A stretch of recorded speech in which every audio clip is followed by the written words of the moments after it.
itu sahabat di malam itu lagi gelap, dingin luar biasa. Dan memang Madinah sangat dingin. Kami pernah rasakan di musim dingin pada saat kuliah di sana. Luar biasa dinginnya, bisa sampai 5-4 derajat. Dingin sekali.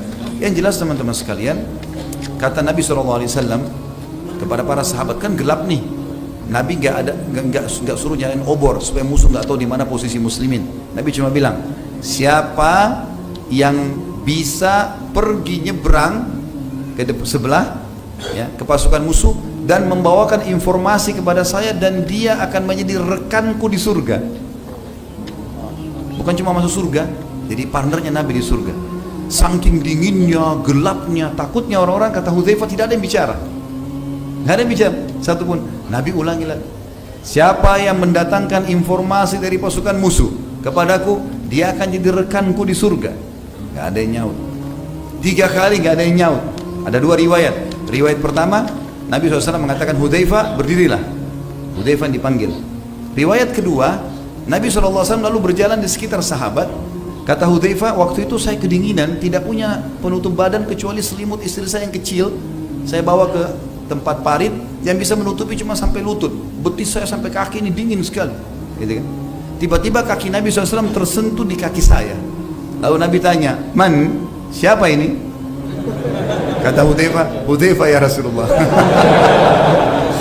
Kata Nabi SAW, kum ya Hudzaifah, berdiri kau sekarang, kau yang tugas, gitu. Jadi akhirnya Hudzaifah bilang, saya pun berdiri, gitu kan? Berdiri, karena diperintahkan oleh Nabi SAW. Maka kata Nabi SAW, pergi ke sana hai Hudzaifah, ambil informasi dari mereka, tapi jangan lakukan apapun kecuali itu saja. Ambil informasi, apakah mereka akan bubar, tidak bubar, itu saja, pulang ke sini. Jangan perang, jangan membunuh, jangan mengambil apapun, pokoknya jangan apa-apa. Baik, kata Hudzaifah, demi Allah waktu itu dingin luar biasa, seperti menusuk tulang-tulang. Tapi begitu saya mengiyakan, tiba-tiba badan saya jadi hangat.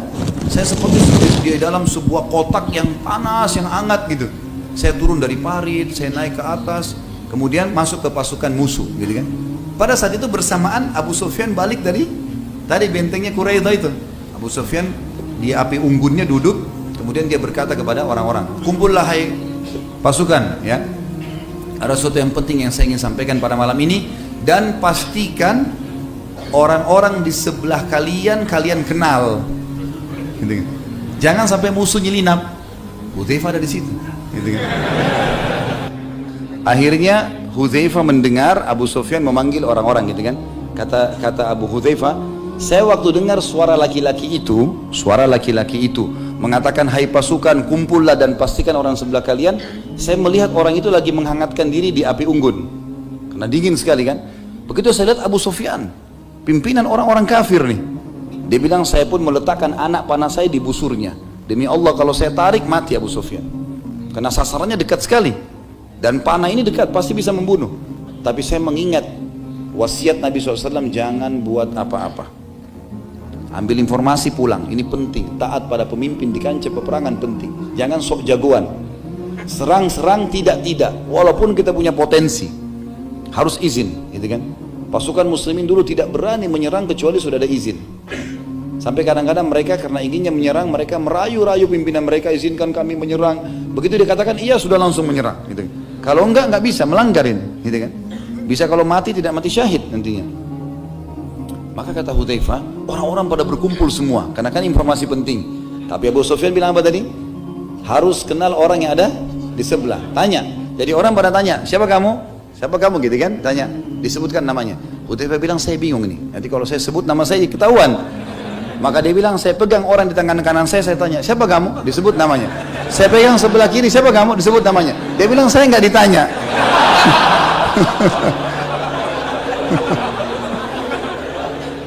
Ini kecerdasan. Sampai dia bilang, saya nggak ditanya akhirnya. Setelah itu dia bilang, saya dengar Abu Sufyan bicara, ada berita penting, Quraidah telah berkhianat. Dan hai manusia, malam ini angin, pas waktu itu angin berhembus, kata Hudzaifah, keras sekali, sampai tidak ada kemah, tidak ada kendi-kendi air, panci-panci, semuanya Quraisy terbongkar semua, kuda-kuda pada lepas dari talinya, gitu kan. Kata Abu Sufyan, Quraisy sudah berkhianat dan kalian lihat angin ini begini kencang, tidak ada alasan untuk kita tinggal, maka saya perintahkan kalian pulang. Kata Hudzaifah, begitu dengar kata-kata pulang, ternyata memang kejenuhan di pasukan Quraisy, pasukan Ahzab sudah sangat besar. Mereka pun saling mengatakan, pulang, kita sudah dapat perintah. Maka mereka pun semua pulang pada malam itu. Kata Hudzaifah radhiyallahu anhu, saya pun pulang. Saya pun pulang, kemudian saya menyeberang Khandaq sampai masuk ke kemah Nabi SAW. Nabi SAW lagi sholat malam.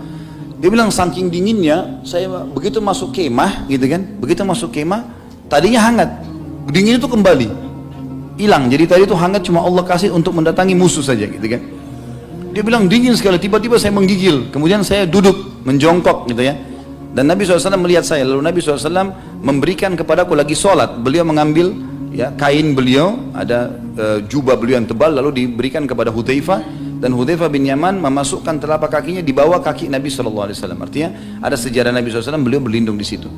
Sampai Nabi SAW selesai sholat, baru bertanya, ada apa hai Hudzaifah, informasi? Dia bilang, ya Rasulullah, seperti yang anda inginkan, bahwasanya memang Allah sudah membubarkan mereka.